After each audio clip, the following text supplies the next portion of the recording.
सीतापुर की सेवता विधानसभा सीट का 10 मार्च को नतीजा कुछ भी है, वो परिणाम एक नया इतिहास रचेगा।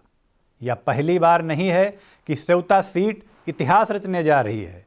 इस सीट के अस्तित्व में आने के बाद यहाँ जब पहली बार विधानसभा का चुनाव हुआ तब भी एक इतिहास बना था। नमस्कार, मैं उदय चौहान और आप देख रहे हैं आई इंडिया। तो पहले हम बात करते हैं पहली बार चुनाव में बने इतिहास की। इसके लिए थोड़ा फ्लैशबैक में आपको ले चलते हैं। सेवता सीट जब परसीमन के बाद अस्तित्व में आई तो इस पर पहला विधानसभा चुनाव 2012 में हुआ। साल 2012 के असेंबली चुनाव में सेवता सीट धन कुबेरों का कुरुक्षेत्र बनी थी। जिले की सभी 9 विधानसभा सीटों पर 2012 में चुनाव लड़ने वाले सभी प्रत्याशियों में से सबसे ज़्यादा धन कुबेर सेवता से ही मैदान में उतरे थे। इनमें सबसे पहला नाम आता है 2012 में सेवता से भाजपा के टिकट पर चुनाव लड़ने वाले नवल किशोर टंडन का। हंटर चाय के मालिक नवल किशोर टंडन ने दाखिल हलफनामे में अपनी जो संपत्ति दर्शाई थी उसके मुताबिक उस वक्त उनके पास 9 करोड़ 40 लाख रुपए की अचल संपत्ति और 60,47,003 रुपए की चल संपत्ति थी। इनकी पत्नी आभा टंडन तब 79,69,785 रुपए की चल संपत्ति की मालकिन थी।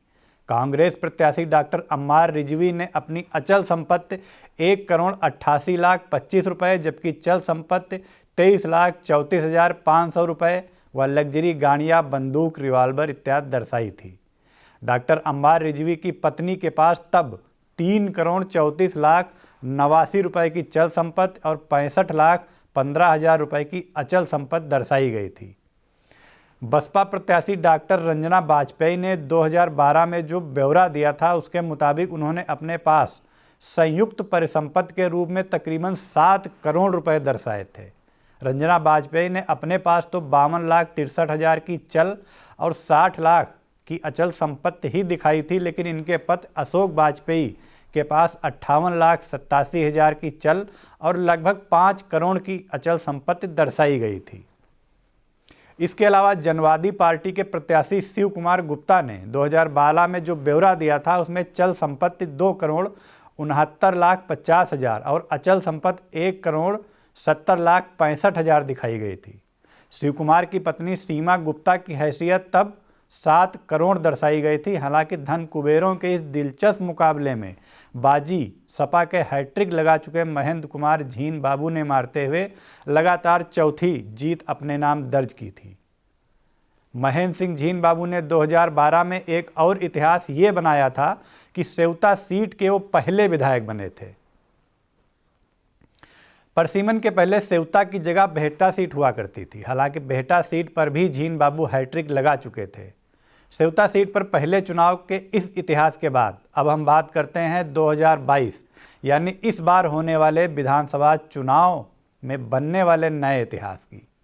किस तरह ये इतिहास बनेगा इसका समीकरण भी हम आपको समझाएंगे। दरअसल महेंद्र कुमार सिंह झीन बाबू अब तक 4 असेंबली चुनाव लड़ चुके हैं। चारों बार उन्होंने विजय पताका फहराई है।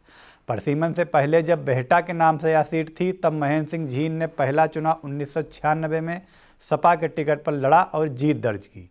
फिर 3 बार लगातार बेहटा और फिर अस्तित्व में आई सेवता सीट पर चौथी बार फतह हासिल की। अपने विजय रथ को रुकने नहीं दिया।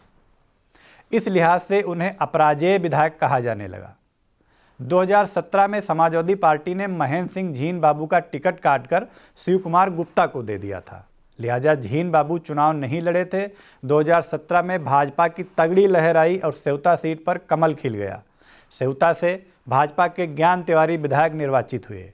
इस बार 2022 के चुनाव में सपा ने अपनी भूल सुधारते हुए फिर से महेंद्र सिंह झीन बाबू पर भरोसा जताया और अपनी खोई सीट को वापस हासिल करने के लिए सेवता से झीन बाबू को मैदान में उतार दिया है। एक बार भी चुनाव न हारने वाले महेंद्र सिंह झीन नई ऊर्जा से चुनावी दंगल में कूद पड़े हैं।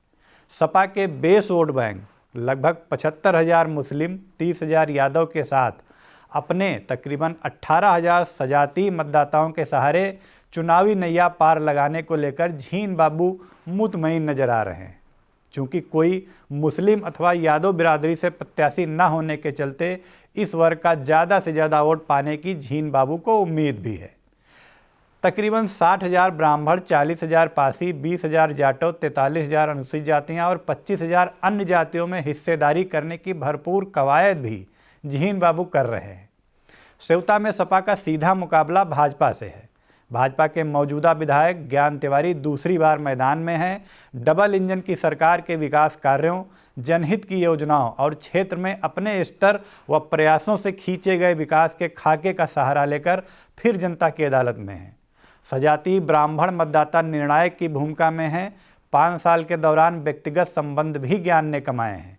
कुल मिलाकर सेवता में अब की कांटे का और बेहद दिलचस्प मुकाबला है। बाजी कौन मारेगा, इसका फैसला 23 फरवरी को सेवता के मतदाता कर देंगे और 10 मार्च को नतीजे सामने आ जाएंगे। बहरहाल हम बात कर रहे थे सेवता में नया इतिहास बनने की। वो इस तरह से बनेगा कि सपा के महेंद्र सिंह जीन बाबू अगर चुनाव जीतते हैं तो लगातार 5वीं बार जीत दर्ज कर वह अपना अपराजेय का खिताब बरकरार रखेंगे। जबकि अगर उन्हें इस चुनाव में पराजय का मुंह देखना पड़ा तो अपराजय का तमगा उनसे छिन जाएगा और दोनों ही सूरत में सेवता सीट के इतिहास में दर्ज होगा एक नया अध्याय।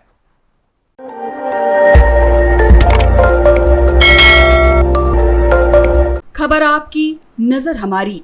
देखते रहिए आई इंडिया।